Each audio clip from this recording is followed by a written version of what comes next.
Hey, what's going on, everybody? This is the Blockchain Backer bringing you the latest cryptocurrency news and analysis. Today is Thursday, and we are getting ready for the weekend. And man, I started just kind of putting together a little bit of content this morning, taking a look at the charts because we're getting kind of that little pullback right there on XRP. And yesterday I was talking about the fear and greed index being in the neutral. Hey, we're back into fear, so I'll start talking about that again, telling you if I'm ready to start making some more buys. And then I was just kind of like, man, I was cruising around on Twitter and, I noticed something about me, and I'm sure you guys have noticed too, that it's kind of like, I show up, I do all my stuff in the morning, and then in the afternoon, I kind of like just disappear. I'm off social media, I'm off all those different places. And it all comes down to, I kind of set aside a certain amount of time that I can work on YouTube videos and being the blockchain backer. But then, in the afternoon, I've got to go and I've got to,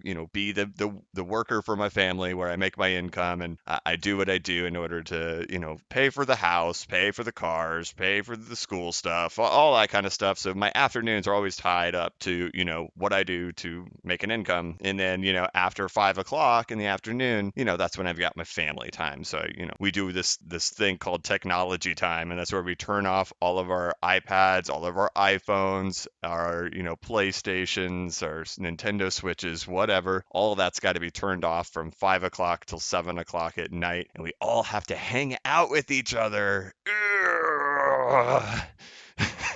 So we have this box, and we put all of our gadgets and whatnot into that box, and we're not allowed to touch them again until 7 o'clock. So usually we'll eat dinner, we'll do some like coin roll hunting, or we'll play a board game or something like that, just to kind of interact with each other, just because, life is so darn busy and all that stuff. I got on Twitter late last night while I was laying in bed, and somebody had commented and said that, I was mentioned on the Working Money channel. And then today, Digital Asset News, he was talking nice about me. And boy, that is like so humbling to see these people talk about me. Now, I do know there's a lot of people that just straight up just steal the content, present it as their own, and do their own thing. And that's, that's whatever, man. That's life. And I always assume eventually it'll come back around where they find where it came from. So it's cool. It's like free marketing, right? But, I've seen that, the digital asset investor has covered me, and that this is all so awesome. Like, it's so weird to be, the guy watching it on my treadmill every morning, and then to be the guy who's like part of the community. And it's really awesome, and it feels great to just like be able to give my content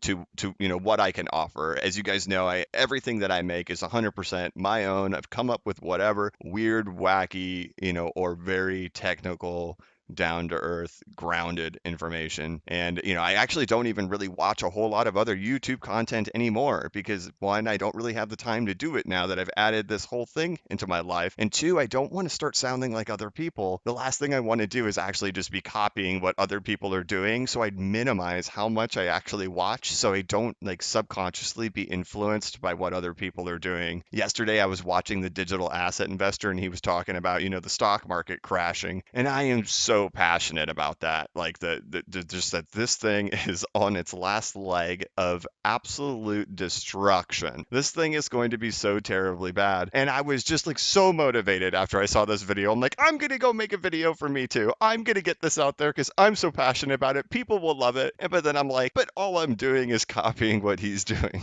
So I didn't do it, but I will do it like in 2 weeks when enough time has passed. But yeah, so I try to minimize how much I watch, and I try to in order to not accidentally be influenced by other people and create the exact same content that other people do. So I try to present everything that is just completely unique to me, and I do appreciate it that there are other people out there who appreciate it too, and it feels so good to see like, people like Digital Asset News, Working Money Channel, Digital Asset Investor call it out. And I'm probably missing more just because I'm not watching as much YouTube now, but like I'm sure there's more people. And if you've seen something on some channel, I would love to know about it. Dude, just let me know on my Twitter. Just hit me up, say, hey, look, I saw you mentioned in this video. That would be cool. I would love to see it. I'd love to give them a shout out back. Boy, do I appreciate it. And even the people who take the content and present it as their own, I appreciate it too, because it's just a compliment to my work, right? So all good. Boy, I don't even know how many minutes into this I am at this point, and anybody tuning in for whatever title I set this at is probably like, hey, come on,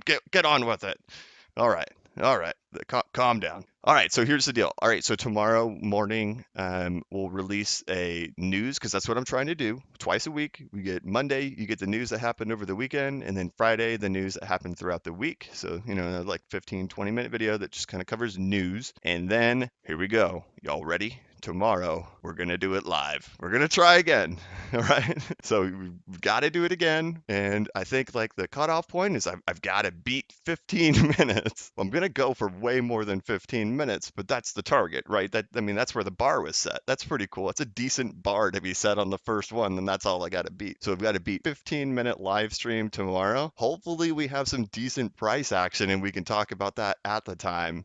Otherwise, I will see you guys in that stream tomorrow, and I will keep you updated on my Twitter page, and I'll show that here in a little while. But that's at BC Backer on Twitter. I'll kind of post like, "Hey, I'm going live in 15 minutes, and we're gonna try it all again. It'll be a good time." All right, let me go ahead and start diving into what's going on here. Today we are back over in fear again on the Crypto Fear and Greed Index. Congratulations, we got one day in neutral, and now we're back into fear. But that kind of is what presents a buying opportunity, in my opinion. Now we get out of this whole fear area, break out, and we're just kind of testing the top side. I get it. This isn't a chart. This isn't really how you analyze this, but it's really interesting to me to see that we've gotten out of this extreme fear, into neutral, and now we're back into fear. And it makes me curious of, is this just a little bit of a back test? Let me zoom in on a kind of a tighter time frame. Now, as I've mentioned, I've already got so many entries in this market. It does not matter to me if I don't get any more entries at all. It's no big deal. But if I was to be making more entries, it would certainly be in here. Otherwise, I'm not really touching any of this. I would only touch it down here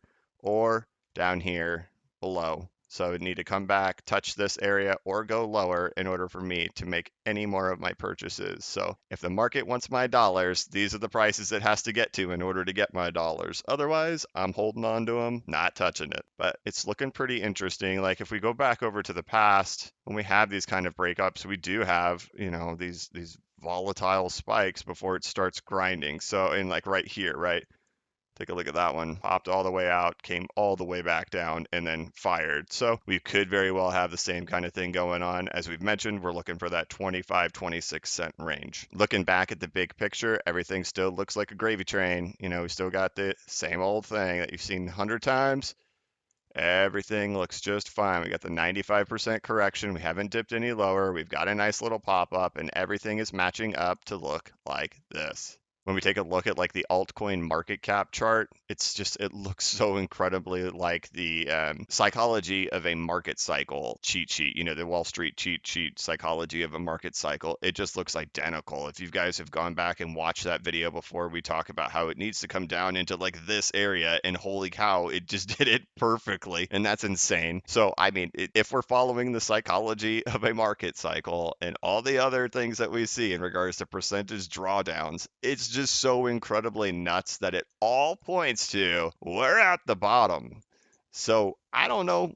It's your decision on what you're going to do about it, but for me, it's got me super excited. I know it's not that exciting when you get to these bottoms because they're just like grueling, and you don't really celebrate it because you haven't gotten the confirmation yet that the bottom is actually in. But it is exciting because I'm like, I think this is actually it. So we'll see. Heading over to Bitcoin, let's see if we can make any type of channel or something along those lines to really see if we could see any more information out of this. I guess we could go something like that and like that. And it looks like we're kind of poking our head up against the top of it, peeking it out, and then coming back in. So we'll see what goes on from here. Otherwise, like we've talked about, everything looks gravy in regards to a Fibonacci retracement pullback. I'm thinking no problems here. Everything is totally fine. Even if it did do some kind of trickery and fall back down to here, that would be okay. And by here, I mean 63.50, somewhere around that zone. Back over to XRP, and this is kind of just the fun one to look at, right? When you've done so much technical analysis on something and you've spent years looking at it and you've created all the different scenarios and you've come up with all these different alternative theories of what could possibly happen, and then you see one playing out so incredibly close, you just get really excited. And right now, that's just where we're at.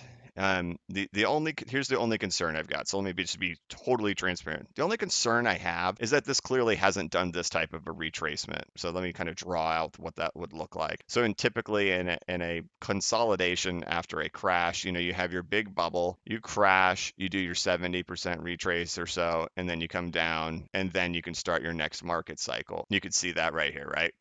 Up, crash, retrace, consolidation, and then go. And this is not just unique to XRP. This happens in really all of the different assets. And all right, so the deal is we haven't seen this type of consolidation here, and it doesn't have to do that. So don't make a mistake that I'm saying it needs to do this. It doesn't need to do that because this bear market has been so prolonged and so dragged out that it may be fine, especially when we've had a 95% retrace. So like in this circumstance, we did the 95% immediately, like really fast, right? How long did that take? That took like 8 months to do that, and then consolidation. But this took 2 years to get there. So like if we overlay time like that, you could see the difference, right? We got it way over here, and now we're way over here. But look at that when you overlay it, how the price levels are just perfect. It's really incredible. So the other argument of the story is, okay, well, maybe we have to consolidate this much longer. Maybe we have to consolidate all the way till April 20th or April of 2021, which is still over a year from right now. Well, I mean, I guess it's totally possible, but like I always say, I really hate predicting time, and I don't ever use these fractals as a time gauge,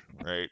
So the way I like to use them is just it shows me the price levels that we've gone to. And yeah, it does kind of give us time, but not every time. Like right here, let's do this one, right? So we clearly have, I want you to focus on this right here. Look at this. This time matches awesome. Look at this. This time matches great, right? But then time doesn't work anymore over here. Also, time hasn't worked on this at all leading up to it. The only way we can make time work on it is if we pretend none of this ever happened and we just shift this over here and put it like that and say, hey, we see the same fractal, which we do. There's no doubt about it. These are the exact same fractals. No question about it. The only problem is of this fractal, all of this part is missing from it. That's the problem of this green one. All of this is missing from the fractal if we assume we put it right here. So that's the big problem with it, and that's why it's hard to tell, and that's why I keep telling you guys, hey, I'm going to be watching that $1.50 price zone, that $1.70 price zone to see what happens, because that would be similar to having this kind of retrace on this fractal. So if we did something like this right there, that would be similar to doing a $1.50 or a $1.70 currently. So it's on my radar. It's something I'm not ignoring, and I'm letting you guys all know I'm not ignoring it. The only reason why I can't say that, yeah, that's definitely what I'm expecting, whatnot, is because of the fact that we have had so many similarities. When we overlay this stuff right here, it's very clearly identical, and that's really weird to me. And then, of course, when we've measured out this move compared to this move, the Fibonacci's on them match up identically. So we're looking really good that we could be in this move right now, getting ready for that. Like, think about it too. So that would be really weird, right? It would be really weird to do this exact same fractal, all the same Fibonacci retracements, and then we fire up and do this thing, because then what, right? It would be really weird. So if I was going to lean towards which one I would expect, well, I would lean more in favor of this one. Now you could say, well, that's just because you have a bullish bias. That's because you want that. Hey, that might be true. You have to look at the fractals. Which one does it match? Does this whole thing right here match this? No, not at all. The only thing that matches here to here is the percentage drawdown. So that's the reason why I have to look at it and say, okay, well, it does match up similar to this because of the percentage drawdown and that we haven't had a retracement yet. But the fractal and the Fibonacci's are all identical and matching up to this. So we don't have any choice except to wait and see and watch and see how it plays out. My expectation would be that we're doing this one because of the fact that it took 2 whole years to get down to this price level, whereas it only took 8 months in the past, and that the price, the fractal and the pattern and the percentage drawdowns and the Fibonacci retracements all say it's the same thing as this. So now we're all just patiently waiting. Are we right down there? Are we there? And obviously, if you look at it, it says, well, the answer needs to come to us very soon. So I think we're getting really, really close. Now, today, we have the pullback. I'm still not a buyer yet. I will become a buyer right in this zone right here at about 19.6, 19.7 cents. Obviously, I tell you guys a lot that I do a lot of little buys. So it's not like I'm coming in with some big monstrous amount of money to, add a massive amount to my stack. No, I just, I do lots and lots and lots and lots of little buys. Yesterday I did 0 buys. Today I might do 0 as well. And maybe this thing takes off and I don't get any more. And trust me, I'm cool with that. But if it comes back in here, it gets a small buy from me. I give away some of my dollars in exchange for some XRPs. And if we get down here to right at this guy, I will also do another buy. That's at about 18.7. And then anything below here, I just start doing buy, buy, buy, buy, buy, buy, and that's it. So just to give you guys a recap, tomorrow morning I will be releasing that news video because it's Friday. We got to recap what happened with any type of news in the crypto world for the week. That usually I'm going to try to get that released super early in the morning. Sometimes what I'll do is I'll stay up till like 2 o'clock in the morning to kind of work on that and then have it so it can just be cranked out super fast early in the morning. And then we're going to plan on doing the live stream. And I'm really excited about it. I was real nervous the first time. Whatever, we're cool. Bring it on. Let's have a good time. And I look forward to it. I'm going to really kind of interact with you guys a lot better. And man, if we can have some price action to talk about at the same time, that would be so awesome. And I don't know if I tell you guys this, I stand a lot while I'm recording this. I'm walking around in my office and I'm standing. And I like to put a headset on while I'm doing a lot of this recording and I'll walk around and talk. So okay, that's it. All right, guys. Thank you so much for watching. I really appreciate it very much. If you guys can hit that thumbs up button for me, give a like on this video. Also, if you haven't subscribed to my channel, please subscribe and get notified when I create new videos and when I go live. As always, this is not investment advice and I'm not a financial advisor. But if you ever need a pick me up or a little bit of reassurance, just remember that the blockchain backers got your back. Have a good one.